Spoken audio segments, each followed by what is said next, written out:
నమస్కారం ఘంటారవానికి స్వాగతం. ముందుగా ప్రధాన అంశాలు. 90 రోజుల్లో కర్నూలుకు హైకోర్టు బెంచ్ ఖాయమన్న లోకేష్. సీబీఐపై నమ్మకం ఉంటే కోర్టుకు హాజరు కావాలని జగన్కు చురక. అనంతపురం జిల్లా తొండపాడు వద్ద ఘోర ప్రమాదం. లారీని కారు ఢీకొని డ్రైవర్ సజీవ దహనం.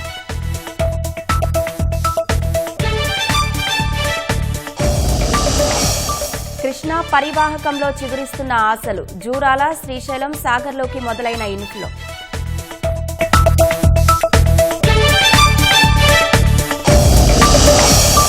E20 పెట్రోల్తో ఇంజిన్లకు ముప్పు లేదన్న కేంద్రం. BS3 వాహనాల్లోనే రబ్బరు భాగాలు దెబ్బతినొచ్చని వెల్లడి.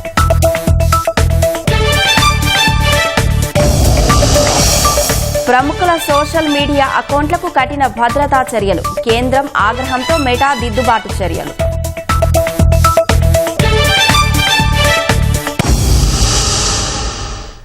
కర్నూలులో హైకోర్టు బెంచ్ 90 రోజుల్లో ఏర్పాటవుతుందని మంత్రి లోకేష్ ప్రకటించారు. రాయలసీమలో వైసీపీ ఫ్యాక్షనిజాన్ని పెంచి పోషిస్తే టీడీపీ ఫ్యాక్టరీలు తెస్తోందని వివరించారు. డీఎస్సీపై జగన్ చర్చకు రావాలని మూడోసారి సవాలు విసిరారు. కూటమి పార్టీలు 15 ఏళ్లు కలిసే ఉంటాయని, విడాకుల ప్రసక్తే లేదని తేల్చి చెప్పారు. కర్నూలు జిల్లా మండగిరి ప్రాంతంలో ఆదోని నియోజకవర్గ టీడీపీ నేతలు, కార్యకర్తలతో లోకేష్ సమావేశమయ్యారు. మంత్రి టీజీ భరత్ సహా జిల్లా పార్టీ ఇన్ఛార్జీలు చేసిన విజ్ఞప్తులపై సానుకూలంగా స్పందించారు. యువగళం పాదయాత్రలో తాను ఇచ్చిన హామీలన్నీ గుర్తున్నాయన్నారు. పరిశ్రమల శాఖ మంత్రి టీజీ భరత్ పోరాడి మరీ పరిశ్రమల్ని కర్నూలుకు తీసుకొస్తున్నారని లోకేష్ ప్రశంసించారు. సంక్షేమం, అభివృద్ధిని సమపాళ్లలో తీసుకెళ్తుంటే జగన్ అబద్దాలతో ప్రజల దృష్టి మరల్చే ప్రయత్నం చేస్తున్నారని దుయ్యబట్టారు. డీఎస్సీపై చర్చకు రావాలనే సవాల్కు స్పందించారు. దమ్ము జగన్ కు లేదని లోకేష్ ఎద్దేవా చేశారు. ఆ సైకోకి టీచర్లంటే చాలా కోపం. ఇప్పుడు ఏకంగా నా పైన ఆరోపణలు చేస్తున్నాడు. అయ్యా 10th క్లాస్ తప్పిన బ్యాచ్ మేము కాదయా, స్టాన్ఫర్డ్ కి వెళ్ళిన బ్యాచ్ మేము. మూడోసారి నిన్ను ఛాలెంజ్ చేస్తున్నా జగన్. టైం డేట్ నువ్వు ఫిక్స్ చేయి, చర్చకు నేను సిద్ధం, నువ్వు సిద్ధమా అంటున్నా. 16 నెలలు జైలుకి వెళ్ళింది ఎవరో ప్రజలకు బాగా తెలుసబ్బా. దొంగ సొమ్ము పెట్టి దొంగ పేపర్, దొంగ ఛానల్ నడిపించింది ఎవడో కూడా ప్రజలకి బాగా తెలుసు. డిఎస్సి గురించి చర్చిద్దాం. మీరు ముఖ్యమంత్రిగా ఉన్నప్పుడు గ్రూప్ 1 కుంభకోణం గురించి చర్చిద్దాం. క్వార్టర్ బాటిల్ కుంభకోణం గురించి కూడా చర్చిద్దాం. నేను రెడీ అని చెప్తున్నా. మొన్న ఛాలెంజ్ చేస్తే ఆయన పక్కన ఒక చెంచా బయటకు వచ్చాడు. నేను ఛాలెంజ్ చేసింది మీ నాయకుడిని. దమ్ము ధైర్యం మీ నాయకుడికి లేదు. మధ్యలో నువ్వు కూడా వచ్చి నాకు ఛాలెంజ్ చేసేది. ఆయన ఛాలెంజ్ చేశాడు, నేను రెడీ అన్నా. అరే సిబిఐ ఎంక్వైరీ అంటున్నాడు. సిబిఐ మీకు అంత ప్రేమగా ఉంటే ఎందుకు స్టే తెచ్చుకున్నావు అబ్బా బాబాయ్ హత్యలో? సిబిఐ నీకు అంత ప్రేమ ఉంటే నీ సొంత కేసులు ముందరికెళ్లకుండా కోర్టుకి వాయిదాలు ఎందుకు వేస్తున్నారా బాయ్? అవన్నీ మాకు కంపడట్లేదా, మర్చిపోతామా అనుకుంటున్నారా? రాయలసీమకు వైసీపీ చేసిన ద్రోహాన్ని ఇంటింటికి తెలుగుదేశం కార్యక్రమం ద్వారా ప్రజలకు వివరించాలని లోకేష్ పిలుపునిచ్చారు. పదవులు తీసుకుని ఇంట్లో పడుకునే వారిని పక్కన పెట్టేస్తానని సూటిగా చెప్పేశారు. చేయలేని హామీలు నేను ఇవ్వను, కానీ ఆనాడు నేను ఒక హామీ ఇచ్చా. హైకోర్టు బెంచ్ కర్నూలులో నేను ఏర్పాటు చేస్తానని హామీ ఇచ్చా. రాబోయే 90 రోజుల్లో హైకోర్టు బెంచ్ కర్నూలుకి తీసుకొచ్చే బాధ్యత మన ప్రభుత్వాన్ని. ఇవన్నీ చేయగలుగుతున్నాం అంటే కేంద్ర ప్రభుత్వం సహకారం ఉంది. అధికారంలో ఉన్నప్పుడు ప్రతిపక్షంలో ఉన్నట్టే పనిచేయాలి. No cross fire, no misfire, no విడాకులు. క్లారిటీగా మీ అందరూ తెలియజేస్తున్నా. 1 కాదు 2 కాదు, కనీసం 3 టర్మ్లు కలిసికట్టుగా పనిచేస్తేనే దారి తప్పిన రాష్ట్రాన్ని సరైన దారిలో పెట్టుకెళ్తాం. మనం చూసాం 151 11 అయింది. దానికి ప్రధానమైన కారణం వాళ్ళకి ఆనాడు ఉన్న అహంకారం. ఇప్పుడు కూడా తగ్గల. సో మనం అహంకారం వీడాలి, తగ్గి ఉండాలి, ప్రజల దగ్గరికి వెళ్ళాలి. ఇప్పటి వరకు మీరు బాబు గారిని చూశారు. ఇప్పుడు నేను వర్కింగ్ ప్రెసిడెంట్ అయ్యా. నేను పడుకోను, మిమ్మల్ని పడుకొని అందరినీ పరిగెత్తిస్తా. ఎవరైతే పని చేస్తారో వాళ్ళని ప్రోత్సహిస్తా. ఎవరైతే పని చేయరో, పని తీసుకుని ఇంట్లో పడుకుంటారో ఒక్కసారి చెప్తా, రెండోసారి చెప్తా, మూడోసారి దండం పెట్టి మార్చేస్తా. నాకు ఎలాంటి మొహమాటాలు ఉండవు. మొహమాటం బాబు గారి డిపార్ట్మెంట్ అబ్బా, నాది కాదు. మనసులో ఉంది, నేను చెప్పేస్తా. నచ్చినా నచ్చపోయినా నేను చెప్తాను భయ్. టీడీపీ నాయకులు కూటమి పార్టీలతో భేషజాలు వదిలేసి సమన్వయంతో పనిచేయాలని లోకేష్ స్పష్టం చేశారు. కరువు ప్రాంతంగా ముద్రపడిన రాయలసీమ పునరుత్పాదక ఇంధన వెలుగుల హబ్గా ఎదుగుతోంది. ఇటీవలే renew power, SAEL, mega solar వంటి భారీ ప్రాజెక్టుల్ని ప్రారంభించిన మంత్రి లోకేష్ ఇవాళ మరో 2 ప్రాజెక్టులకు శంకుస్థాపన చేయనున్నారు. 5,750 కోట్ల రూపాయలతో అనంతపురం, కర్నూలు జిల్లాలో టాటా పవర్ రెన్యూవబుల్ ఎనర్జీ ఏర్పాటు చేయబోయే 800 మెగావాట్ల క్లీన్ ఎనర్జీ ప్రాజెక్టులకు కర్నూలు జిల్లా హోసూరు సమీపంలో శంకుస్థాపన చేస్తారు. అనంతపురం జిల్లా కనేకల్లులో 400 మెగావాట్ల విండ్ పవర్ ప్లాంట్, పత్తికొండ మండలం హోసూరులో మరో 400 మెగావాట్ల సోలార్ ప్లాంట్ను టాటా రెన్యూవబుల్ ఎనర్జీ సంస్థ ఏర్పాటు చేయనుంది. ఈ 2 ప్రాజెక్టుల నిర్మాణ దశలోనే సుమారు 4,000 మందికి ఉద్యోగ అవకాశాలు దక్కనున్నాయి.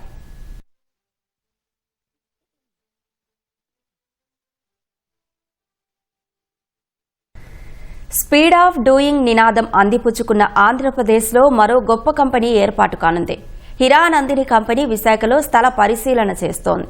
సంస్థ చైర్మన్ డాక్టర్ నిరంజన్ హిరానందిని, ఐటీ పరిశ్రమల శాఖ కార్యదర్శి కాటంనేని భాస్కర్ ఇతర ఉన్నతాధికారులతో కలిసి విశాఖలోని 3 స్థలాలను పరిశీలించారు. కాపులుప్పాడ గ్రే హౌన్స్ వద్ద 325 ఎకరాలు, ఓజోన్ వ్యాలీ మధురవాడ వద్ద 25 ఎకరాలు, బిఎంఆర్డీఏ భూములకు సమీపంలో గాయత్రి మెడికల్ కాలేజీ పక్కన 80 ఎకరాల స్థలాన్ని పరిశీలించారు. అన్నీ అనుకూలిస్తే హిరానందిని కంపెనీ తన కార్యకలాపాలను విశాఖలో మొదలుపెట్టనుంది. ఎర్ర బస్సు రాని ప్రాంతానికి ఎయిర్ బస్సు వస్తుందా అంటూ భోగాపురం ఎయిర్పోర్టు గురించి హేళన చేసిన జగన్ ఇప్పుడు క్రెడిట్ చోరీ అనడం సిగ్గుచేటని మంత్రి అచ్చెన్నాయుడు మండిపడ్డారు. 2019కి ముందే భోగాపురం విమానాశ్రయానికి శంకుస్థాపన చేసి పనులు ప్రారంభించినట్లు గుర్తు చేశారు. ఉత్తరాంధ్ర పేరెత్తే అర్హత జగన్కు లేదన్నారు. సీదిరి అప్పలరాజు కుమారుడి బైక్ ఢీకొని చనిపోయిన గొర్రెల కాపర్ని వదిలేసి అప్పలరాజును పరామర్శించాలని అనుకోవడం జగన్ దివాలా కోరుతనమన్నారు. డెసిషన్ తీసుకున్నాం, ల్యాండ్ ఎక్విజిషన్ మేమే చేసాం. నువ్వు చేసింది ఏంటంటే, మేము చేసినటువంటి ల్యాండ్ ఎక్విజిషన్లో 500 ఎకరాలు వెనక్కే లాక్కున్నాం. ఏమిది ఆకాశంలో గాలిలో కట్టలేదు కదా. 2019 జూన్ 14కి ఈ ప్రాజెక్ట్ ఏ రకంగా ఉండేది? 24 మాసాలు లేకుండా మన కళ్ళ ముందు కనిపించింది కదా. నీ క్రెడిట్ ఎవరికి కావాలి? నీకు ఎందులో క్రెడిట్ ఉంది? గూగుల్ ఈయన తెచ్చాడట. నాకు ఎక్కడంటే ఆశ్చర్యం వేసింది, అనంతపూర్లో కియా పరిశ్రమ తెచ్చి మా నాన్న అల్లుప్పుడే లెటర్ రాశాడు, అందుకే ఇది వచ్చింది. అలాంటికి ఆన్సర్ చేయాలని నాకు సిగ్గుగా, కానీ చెప్పాలి. ఒకలో ఇద్దరు నమ్మే వాళ్ళు ఉంటారు, వాళ్ళు కరెక్ట్గా ఆన్సర్ చేయాలని మాట్లాడుతున్నాను తప్ప ఏముంది. పలకరింపుకి వస్తున్నావు శ్రీకాకుళం, ఎక్కడికి వెళ్ళాలి? నిన్నటి వరకు నీ దగ్గర పనిచేసినటువంటి ఒక మంత్రి కొడుకు ఒక పేద యాదవ దానయ్యని మోటార్ సైకిల్తో గుద్ది చంపేస్తే ప్రభుత్వం చట్టం ప్రకారం యాక్ట్ చేసి జైల్లో ఉంటే ఆయనకి పలకరింపుకి వెళ్తావా? సిగ్గుండాలి కదా. నువ్వు పలకరించాలంటే దానికి పలకరించాలి. ఎగువ ప్రాంతాలతో పాటు తెలంగాణలోని వివిధ జిల్లాల్లో కురుస్తున్న వర్షాలతో కృష్ణా పరివాహకంలోని జలాశయాల్లోకి ఈ సీజన్లో మొదటిసారి నీరు చేరుతోంది. ఎగువన కర్ణాటకలో ఉన్న ఆల్మట్టి, నారాయణపూర్ జలాశయాలు నిండడంతో దిగువకు వరద వస్తోంది. జూరాల జలాశయంలోకి 53,000 క్యూసెక్ల ప్రవాహం వచ్చి చేరుతోంది. 46,000 క్యూసెక్లకు పైగా నీరు దిగువకు వదులుతున్నారు. ప్రస్తుతం శ్రీశైలం జలాశయంలోకి 18,000, నాగార్జున సాగర్లోకి 20,000 క్యూసెక్లకు పైగా ఇన్ఫ్లో వస్తోంది.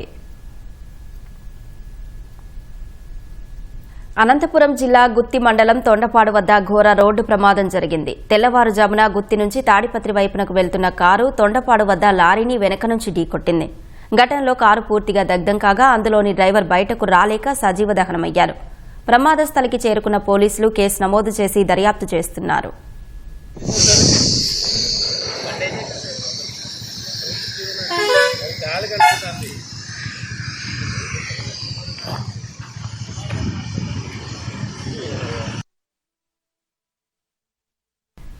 విజయవాడ కృష్ణలంకకు చెందిన సాయి కృష్ణ కేసులో సీఐ నాగరాజును సిట్ అధికారులు కస్టడీకి తీసుకున్నారు.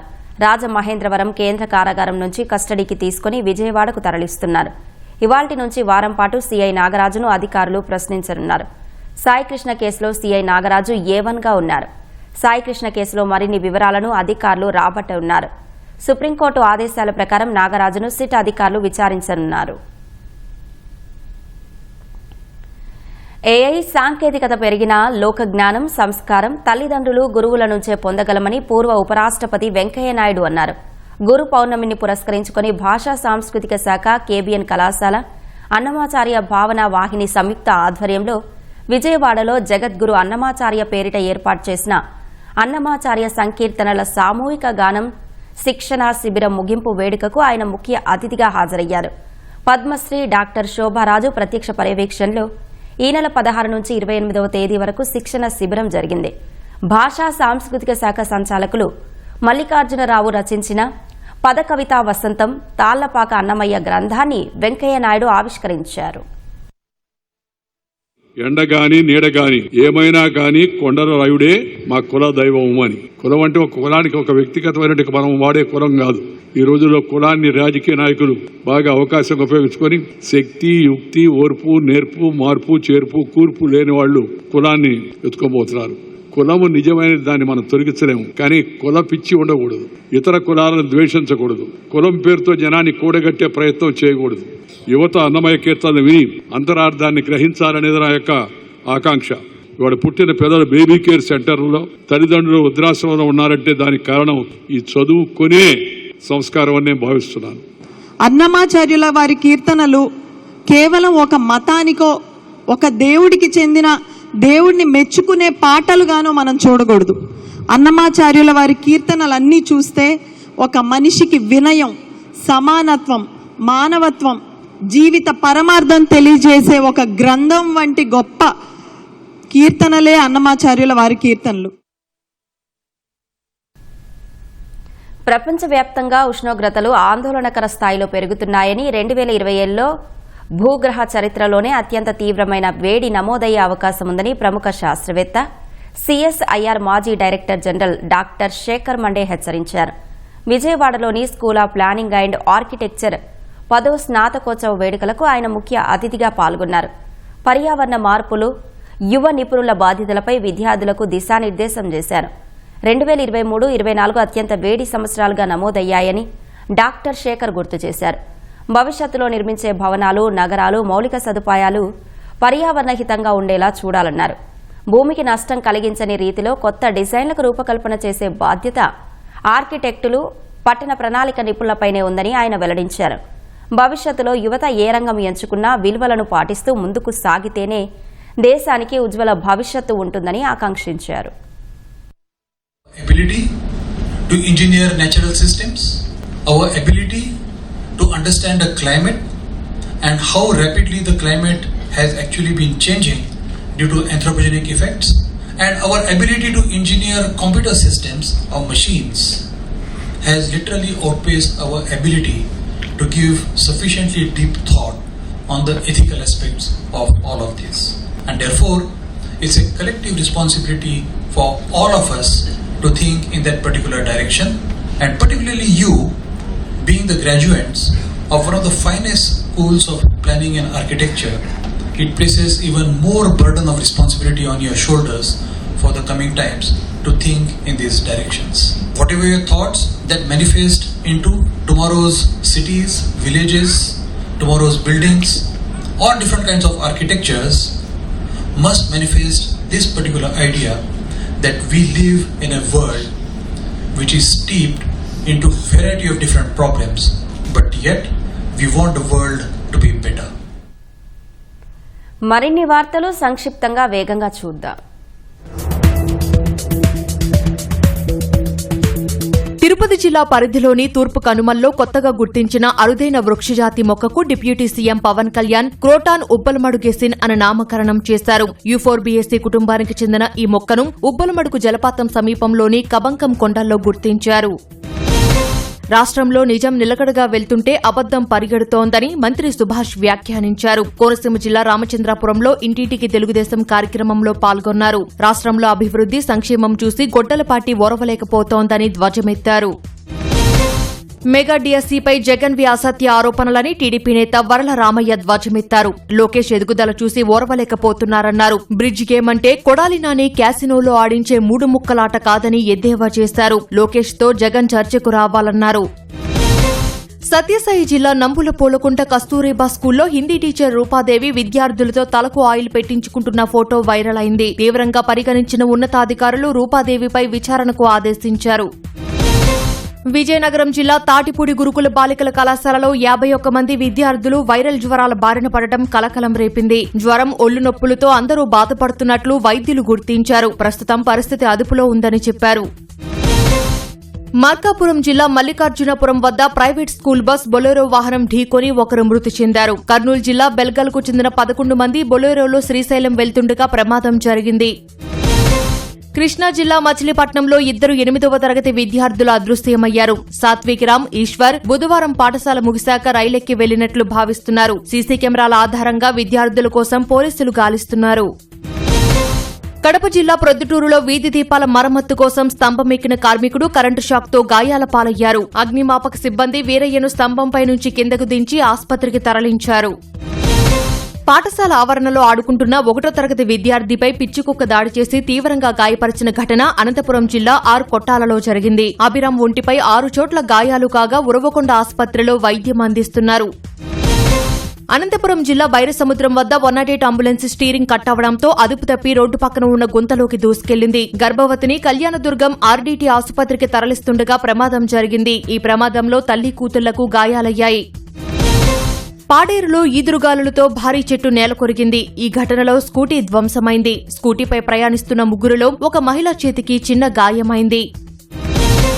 రాజమహేంద్రవరంలో 3600 అడుగుల పొడవు 11 అడుగుల వెడల్పుతో తయారైన భారీ జాతీయ జెండా Telugu book of record, wonder book of records, Limca book of రికార్డుల్లో చోటు దక్కించుకుంది. భారీ త్రివర్ణ పతాకంతో విద్యార్థులు ర్యాలీ నిర్వహించారు.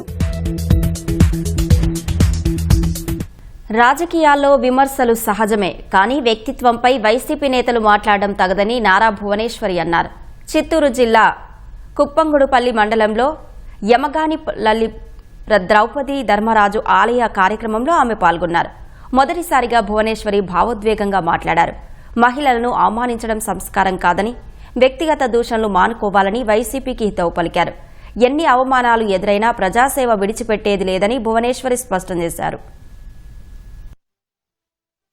మీ అందరికీ తెలుసు ద్రౌపది అమ్మ గురించి. అప్పుడు కౌరవులు ఏం చేశారు? ఆవిడి భర్తని అవమానించాలని ద్రౌపది అమ్మని సభలోకి తీసుకొచ్చి ఆ అమ్మ చీరలాగారు. ఎందుకు? భర్తని కొట్టడానికి. ఒక స్త్రీ గురించి మీకు మాట్లాడే హక్కు ఎవరికీ లేదు ఇక్కడ. ఏ స్త్రీ ఎట్లాంటిదో తనకి తెలుసు, తన జీవితం గురించి తెలుసు. అది మనం నేర్చుకోవాల్సింది అక్కడంతా.